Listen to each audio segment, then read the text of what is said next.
Okay, great. So, part 2 on the Sony A7 III.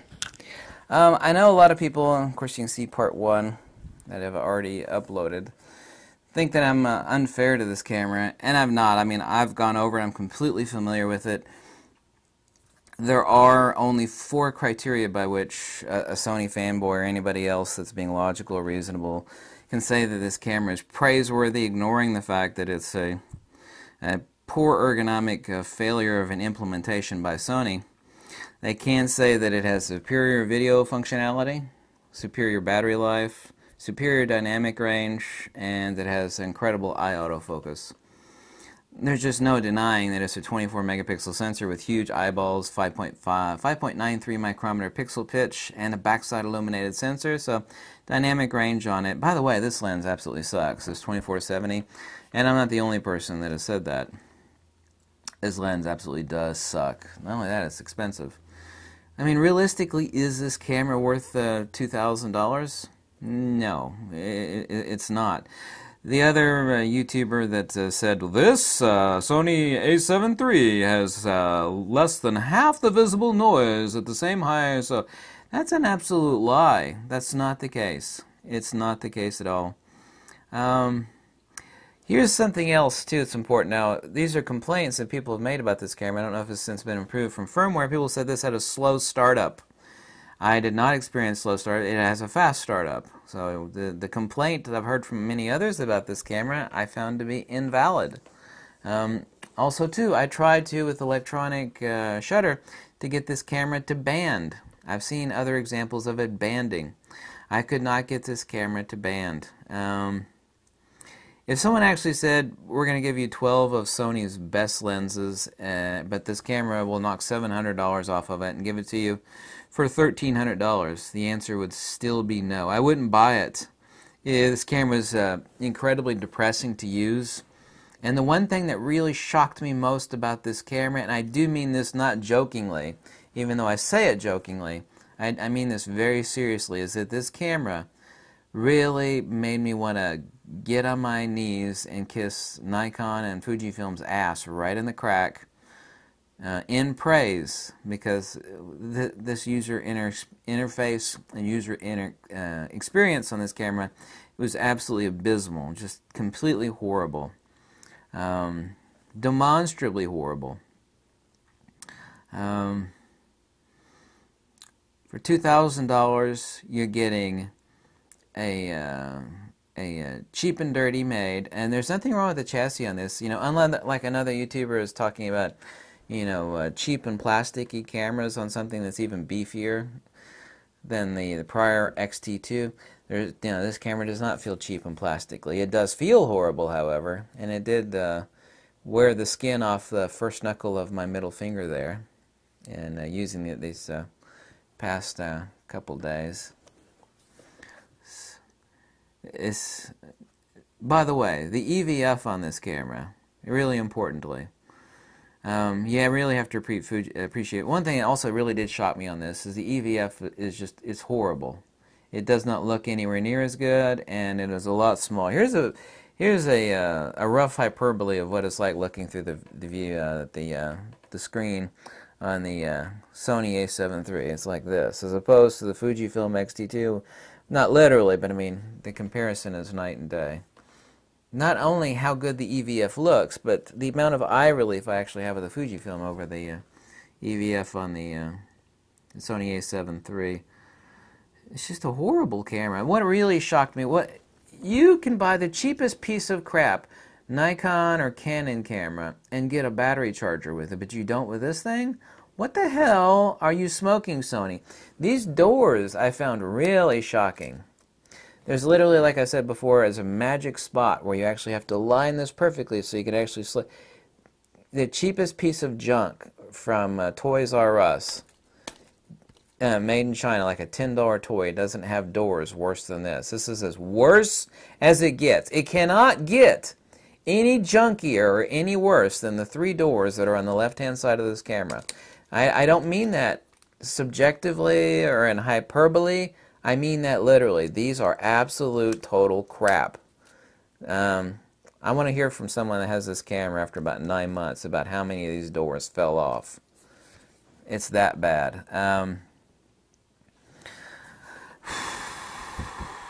I found this camera unpleasant to use. I give it a C- overall. This camera, basically like every other camera from Sony, is really, really good on a spec sheet. And only a spec sheet. This camera is like a hot chick from 20 feet away. When you get 5 feet, you notice that she's got incurable diseases. There's really nothing to praise about this camera other than those 4 points. I kept making sure, I want to be fair to this camera. I really want to be fair to this camera.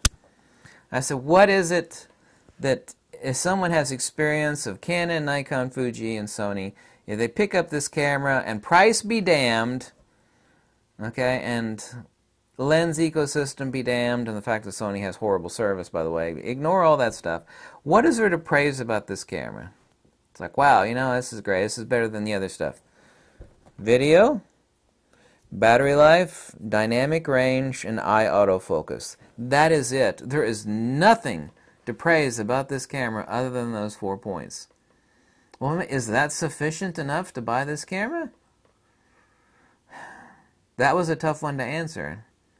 And the answer is still no. A Nikon D4 is far superior to this camera in every way. Well, not every way. I mean, for high ISO, low light performance, this will beat it.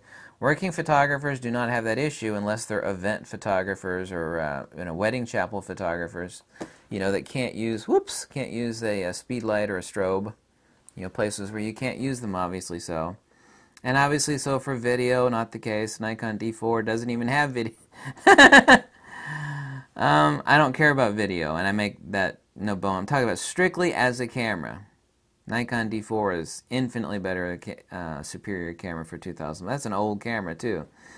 And when it came out, it was $6,500. This is the same thing with cars though too. Which is better, a $6,000 new car, which is a piece of crap, like a Kia, or like a $6,000 luxury BMW that has 60,000 miles on it? Well, the answer is the BMW for the same amount of money.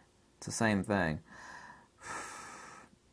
The ergonomics on this are abysmal. I mean, the people at Sony that are responsible for not sticking anything on this top plate, is leaving it empty, no buttons, no dials, no display, and the horrible ergonomics and the disgusting user interface.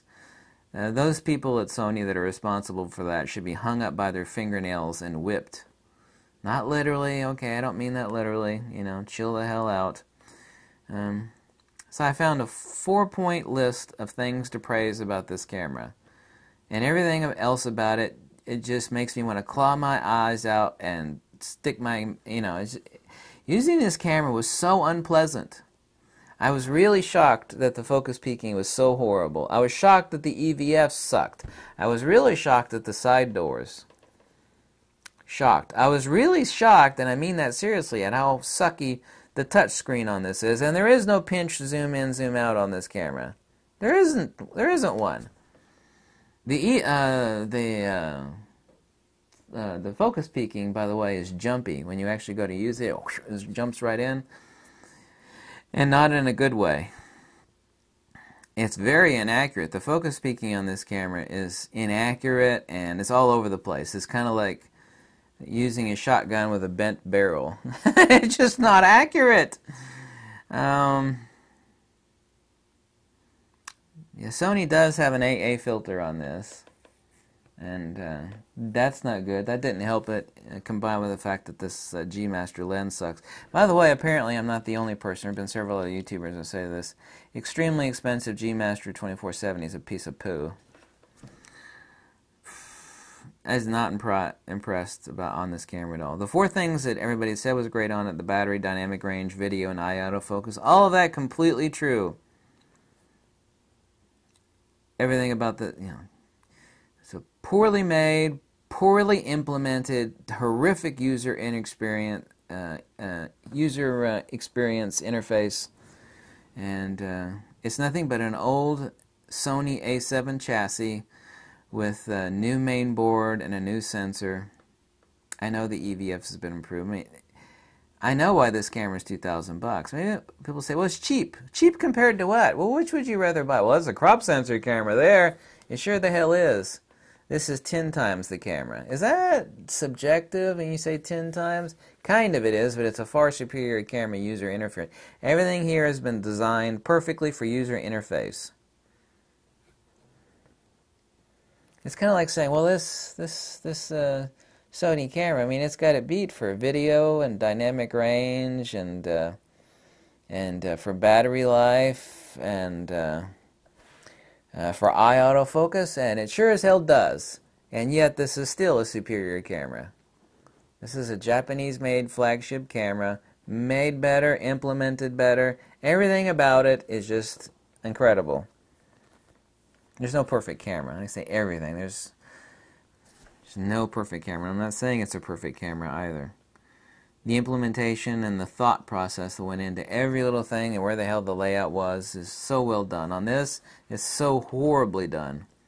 Sony's like, let's take an old chassis camera, stick in a new main board, a big sensor, but to get it at a low price point so people buy it a lot, let's have it made in China. Yeah, it's made out of Chinesium. That's a little joke, by the way. It's not a good camera. Sure, it's a good camera. You just got done saying it has great dynamic range, great battery life, and superior eye autofocus, and superior video. All of these are true. And this is a fair review, although people are going to say, nah, this is not a fair review. There's another asshole that's always slagging off Sony. I just got done praising the 4 things about it that are praiseworthy. Everything else about this camera, though, it's just horrible. Horrible. At $1,300, if I had a dozen free lenses for this camera, the best ones, I still wouldn't even consider buying it. Would not. It makes me, literally, in using this, it makes me hate photography. It makes me hate using this camera. It was an unpleasant experience in the extreme.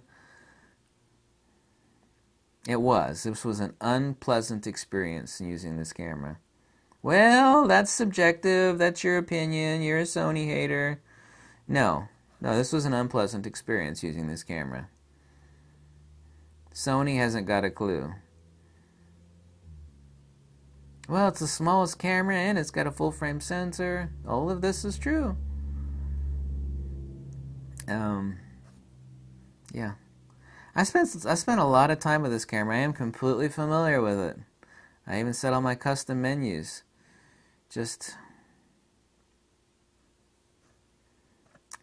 What else is there to say about this camera? I made a long list of everything, all observations. Yep.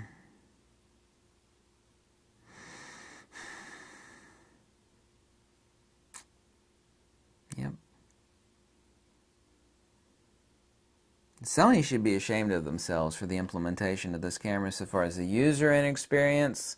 The peaking sucks, the touchscreen sucks, the ergonomics suck, the dial situation sucks, there's a ton of empty real estate up here that sucks. The EVF is worse than on the XH1 and it's also smaller. The amount of eye relief is far worse. This camera is not worth $2,000. To some it is. I mean, if someone's just like buying a camera new, no, because a camera is an ecosystem. You have to have lenses, and the Fuji lenses are far superior, not only in manufacturing, sharpness, everything. The Fuji lenses are far superior. But on top of that, it's a desirable experience. Same thing with the Nikon. Nikon's nowhere near as good as Fujifilm as far as their user interface experience, but there's the palpable ineffable that does not show up on a spec sheet. And the one thing that a lot of these moronic, knuckle-dragging, stupid idiot Sony fanboys get is that a lot of the most important attributes of a camera don't show up on a goddamn specification sheet, and they just can't get that crap. They're like these PlayStation users that have their head up their fanny. What you don't find on a spec sheet is how horrible something is. I mean, it just, you know, it's like, hey, this chick is 5'11", she's 36, 24, 36, and yeah. It's like, yeah, she's also a psychopath and has incurable diseases. That's really kind of like the best analogy, and I know that seems kind of hyperbolic and funny, but that is exactly what Sony pulls off on people. It's like, hey, we got a blind date for you. It's like, well, what does she look like? Well, she's 36, 24, 36. She's college educated, blonde hair, blue eyes. Did I mention she's from Sweden? Oh, yeah, that sounds like a good blind date. Oh, and then you show up on the blind date, and she's like picking at her hair, and they got a nervous twitch, and it turns out her last two boyfriends got stabbed because she's a psychopath. Oh, and she's got incurable diseases. That's really, well, that sounds hyperbolic, and it is funny. That's a really good analogy for Sony. Wow, that's a hotness there. Look at that. Look at the spec sheet. 36, 24, 36, hot blonde from Sweden, blonde hair, blue eye. Oh my God, this would be a great blind date. She's a psychopath. Don't go. That really is the best analogy I could think for this camera. And you think, well, it's just you hating on Sony. You said this would be a fair review. You didn't do a fair review. No, I did do a fair review on this. I do have a sense of humor, however. This camera is praiseworthy in those 4 aspects alone, and everything else is just like sticking your crotch in a meat grinder. And I mean that seriously. If you like these videos, click the link below, because I am not a corporate shill. I have no affiliate links. And no matter what camera you buy, I don't make a dime.